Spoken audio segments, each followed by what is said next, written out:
ஒரு காலத்துல ரேப் பாடல்கள் மூலமா அரசியலை விமர்சித்த இளைஞர், பிறகு நகரத்தை மாற்ற முயன்ற ஒரு மேயர், இப்போ ஒரு நாட்டை வழிநடத்தும் தலைவரா மாறியிருக்கார்.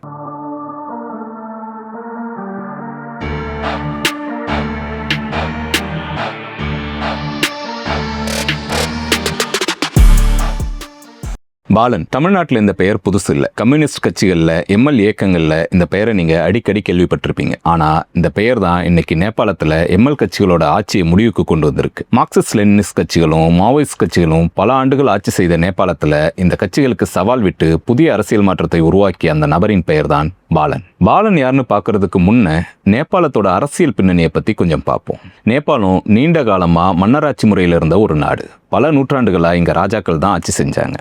2008ஆம் ஆண்டு தான் அந்த மன்னராட்சி முறைக்கு முற்றுப்புள்ளி வைக்கப்பட்டு நேபாளம் ஒரு குடியரசு நாடா மாறுச்சு. இந்த மாற்றத்தை கொண்டு வர பல அரசியல் கட்சிகள் போராடினாங்க. இதுல ஆயுத போராட்டமும் இருந்துச்சு. முக்கியமா நேபாள் கம்யூனிஸ்ட் கட்சி, Marxist Leninist, Nepali Congress, Nepal communist கட்சி, மாவோயிஸ்ட் ஆகிய கட்சிகள் இந்த போராட்டத்தை வழிநடத்தினாங்க. மன்னராட்சி முடிஞ்சு மக்களாட்சி வந்த பிறகு இந்த மூன்று கட்சிகளே நேபாள அரசியல்ல முக்கிய சக்திகளா மாறின. இந்த கட்சிகள் மாத்தி மாத்தி ஆட்சியில் இருந்தாலும் நாட்டிற்கு ஒரு நிலையான அரசு அமைக்க முடியல. அரசுகள் அடிக்கடி கலைஞ்சிச்சு, புது புது கூட்டணி உருவாச்சு, பிரதமர்கள் அடிக்கடி மாறினாங்க. 2008க்கு பிறகு நேபாளத்தில் இதுவரைக்கும் 14 முறை பிரதமர்கள் மாறி இருக்காங்க.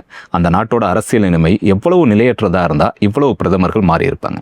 இந்த அரசியல் நிலையற்ற தன்மை நாட்டில் பல பிரச்சனைகளை உருவாக்குச்சு. வேலைவாய்ப்பின்மை அதிகரிச்சது, ஊழல் குற்றச்சாட்டுகள் அதிகரிச்சது. இதனால மக்கள் அரசியல் கட்சிகளின் மேல நம்பிக்கை இழந்து போனாங்க. இதன் விளைவா பல இளைஞர்கள் வேலை தேடி வெளிநாடுகளுக்கு இடம்பெயர ஆரம்பிச்சாங்க. இந்த சூழ்நிலையில் தான் ஒரு முக்கியமான சம்பவம் நடந்துச்சு. கடந்த ஆண்டு செப்டம்பர் 4ஆம் தேதி நேபாள பிரதமர் சர்மா ஒலி ஃபேஸ்புக், யூடியூப், டிக்டாக் போன்ற சமூக ஊடகங்களை தடை செய்வதாக அறிவித்தார்.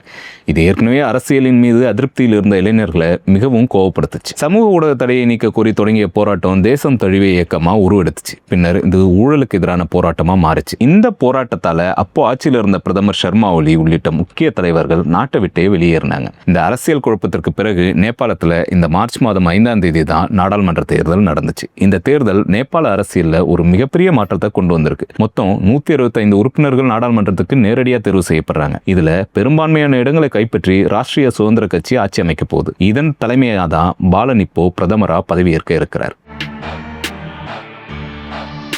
1990ஆம் ஆண்டு நேபாளத்தில் பிறந்தவர் பாலேந்திர ஷா. ஒரு டெக்னீஷியனாக தான் தன்னோட வாழ்க்கையை தொடங்கினார். ஆனால் ஹிப்ஹாப் தான் இவருடைய அடையாளம். ஹிப்ஹாப் பண்ணுறதுக்கு இவர் தனக்கு வச்சுக்கிட்ட பெயர் தான் பாலன். இவர் வெளியிட்ட ரேப் பாடல்கள் நேபாள இளைஞர்கள்ட்ட மிகவும் வேகமாக பிரபலமாச்சு. அதுக்கு ஒரு காரணமும் இருந்துச்சு. ஏன்னா அவர் வெளியிட்ட பாடல் எல்லாம் வெறும் பொழுதுபோக்கு பாடல் இல்லை. இவரோட பாட்டு நேரடியாக ஊழல், சமூக அநீதி, வேலைவாய்ப்பு பற்றாக்குறை, இளைஞர்களுடைய ஒவ்வொரு பிரச்சனைகள் பற்றியும் பேசுச்சு. சதக் மலாக், நேபாள் ஹசிகோ, அபாரத் போன்ற பாடல்கள் எல்லாம் நேபாள அரசியலில் பெரிய விவாதத்தை கிளப்புச்சு. இதனால அவருக்கு எதிர்ப்பும் கிளம்புச்சு. அதே நேரத்தில் அவருக்கு இளைஞர்களின் மத்தியில் ஆதரவும் பெருகுச்சு. இப்படி சர்ச்சைகளுக்கு மத்தியிலே இருந்ததால அவர் நேபாளத்தின் பிரபலமான மனுஷனா மாறினார். இந்த பிரபலத்தையே அரசியலுக்கான அடித்தளமா உருவாக்குனாரு பாலன். 2022ஆம் ஆண்டு நேபாளத்தின் தலைநகரான காத்மண்டுக்கு நகர மேயர் தேர்தல் நடந்துச்சு. இதுல இண்டிபெண்டன்ட் கேண்டிடேட்டா போட்டியிட்டு வெற்றி பெற்றார் பாலன். மேயரான பிறகு பாலன் எடுத்த நடவடிக்கைகள் மக்கள் கிட்ட அவருக்கு புகழ சேர்த்துச்சு. சட்டவிரோத கட்டிடங்களுக்கு எதிராக நடவடிக்கை எடுத்தது, நகர சுத்தத்தை மேம்படுத்த முயற்சி செய்தது, நிர்வாகத்துல டிஜிட்டல் மாற்றங்களை கொண்டு வர முயற்சி செய்ததுன்னு பல முக்கிய முடிவுகள் அவரை திரும்பி பார்க்க வச்சிச்சு. இதே நேரத்தில் 2025ஆம் ஆண்டு செப்டம்பர்ல சமூக ஊடகத்தை தடை செய்ய அதற்கு எதிராக இளைஞர்களின் போராட்டம் நேபாளத்தையே புரட்டி போட்டுச்சு. இதே போல லாமிச்சனா என்ற தொலைக்காட்சி நிகழ்ச்சி தொகுப்பாளர் 2022ல் ராஷ்டிரிய சுதந்திர கட்சியை தொடங்கினார். இவருக்கும் இளைஞர்கள் மத்தியில நல்ல ஆதரவு இருந்துச்சு. இந்த நிலையில தான் கடந்த ஜனவரி மாசம் இந்த கட்சியில வந்து இணைஞ்சாரு பாலன். இதன் பிறகு பாலனோட பிரபலமும் ஆர்எஸ்பி கட்சியோட கட்டமைப்பும் சேர்ந்து மிகப்பெரிய அலையா உருவெடுத்துச்சு. எல்லோரும் இது கண்டிப்பா ஒரு மாற்றத்தை கொண்டு வரும்னு நம்பினாங்க. ஆனால் இவ்வளவு பெரிய மாற்றத்தை கொண்டு வரும்னு யாரும் நினைச்சும் பார்க்கல.